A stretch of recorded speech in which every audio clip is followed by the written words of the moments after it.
Ha ha! It's me, Kevin Smith, and you're watching How Many Days? My name is Gavin Michael Booth. How Many Days is my mission to meet the people who've inspired my filmmaking career the most. Every day, I'll post a video and it's up to you, combined with the power of the World Wide Web, to help me catch their attention.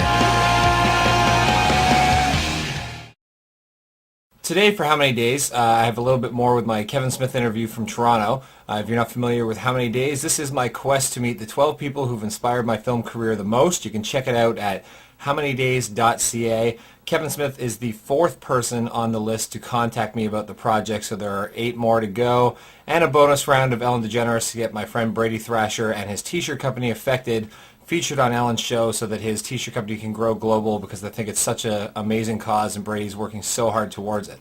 Anyway, here's Kevin for today.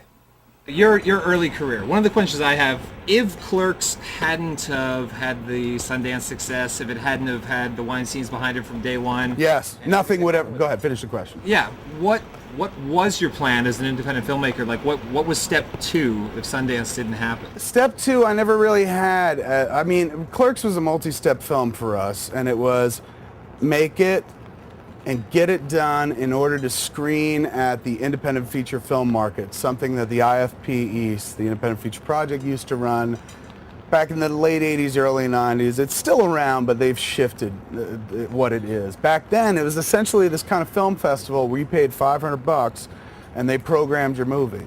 And they were giving you a slot at like the Angelica Film Center over the course of this week, and that's wonderful art house cinema in Manhattan, down the village area. So that you would try to pack that screening with as many like potential distributors or financiers or press as you could.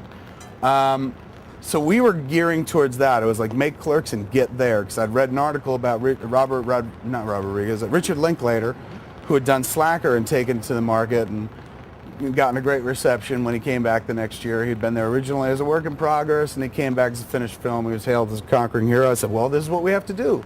This dude took Slacker to the IFFM. A year later, he had a distribution. So let's go to the IFFM and we'll get our distribution, because that's how it must happen for everybody, right? And I had no clue that it wasn't that simple.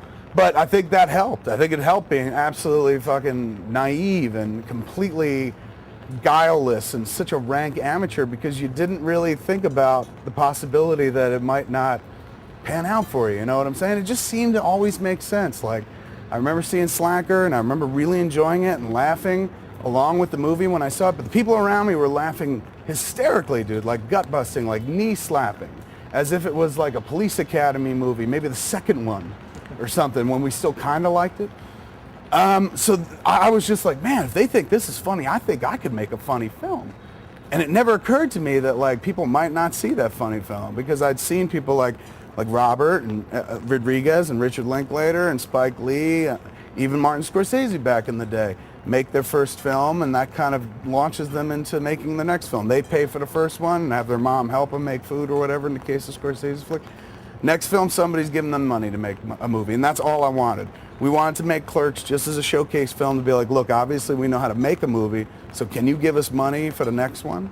So that was always the plan. It was a 2-tier plan. Make Clerks, bring it to the IFFM, it will get sold, and then we'd think about the next one. I never thought in a million years that like it might not get picked up until we had a screening at the IFFM. Nobody was there, and then I was just like, oh my God, what the fuck was I thinking? Like, I must be absolutely retarded. Nobody's gonna buy this movie. Listen to the way they're talking. All they're doing is cursing. It's not dialogue. There's a string of expletives. Looks like shit. I can't even tell, is that a dude or a guy or a chick? I don't, did the cat just shit in a box? The whole movie felt terrible. Like I was just like suddenly, like I'd been asleep for like a year and woke up and saw what happened, what I did in my sleep, and I was like, oh my God, I'm ruined. And about 30, 40 minutes into the movie, I was just like, you know what?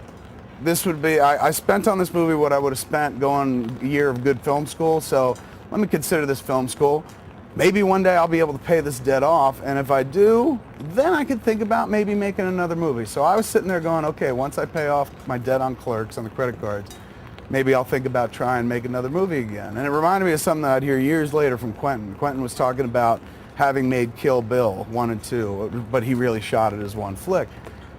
And he was telling me, he's like, I got to make another Chopsaki movie. And I said, why? You made one. He's like, I know, but just when I learned how to do it right and perfect, I was done. So I got to take all that knowledge, put it into one more at least, right? And I was like, that makes sense to me. And that's how I felt about Clerks that day at the screening, where I was just like, all right, I have all this experience now on how to do this. I can do it better next time, but first I got to pay this shit off. So that was my big fear at that point. And then it was at that screening, there was one guy, I mean, literally nobody was there. I've said it a zillion times, but 10 people, all cast and crew, people that had something to do with the movie. One other guy, this dude Bob Hawke, who was an independent film guru of sorts, and he saw the flick and was like, you should submit to Sundance. And we didn't know who he was. We just assumed he was some ass clown who was there watching the movie, had no connection to anybody. His badge didn't say Sundance, didn't say Miramax or Fine Line. So we were like, that's very nice of you to say, kindly old sir, but we're fucked. I know we're fucked. I just sat there. Nobody was here. But it was kind of him, you know. It was a dude. It felt like it was a dude going like, if I don't say something nice, this dude might try to kill himself. This fat director is going to kill himself tonight if I don't say something kind. So the next day, all of a sudden we started getting these calls. Like, you know, I got a call from Filmmaker Magazine. There's an author named Peter Broderick who had written this piece that we actually used to help budget our movie the year before. He had breakdowns for the budgets of Laws of Gravity, Greg Araki movie, I forget which one. There was the third. I forget what the third one. Together Alone, I want to say, which was like a $7,000 movie. So we used that because that was how we didn't know how to do a proper budget or anything like that. We're like, all right, so Slacker spent about 25 grand making their movie, 30 grand, whatever it is. Since I'm paying for it, let's just say that if we get over 20 grand, we'll start worrying. Until then, we got to figure we're in the right ballpark, you know, and charged a lot of equipment on credit cards that I collected over the years and shit like that. So we went into, I just think there was something really nice about going in just kind of like, yeah, of course this will work, you know? Everything makes sense. Why wouldn't it work?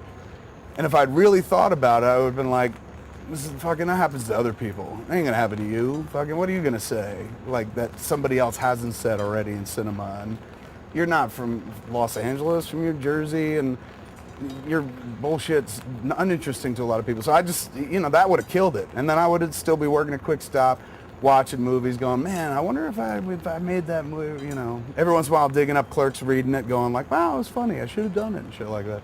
So it worked out, but I had no plan whatsoever.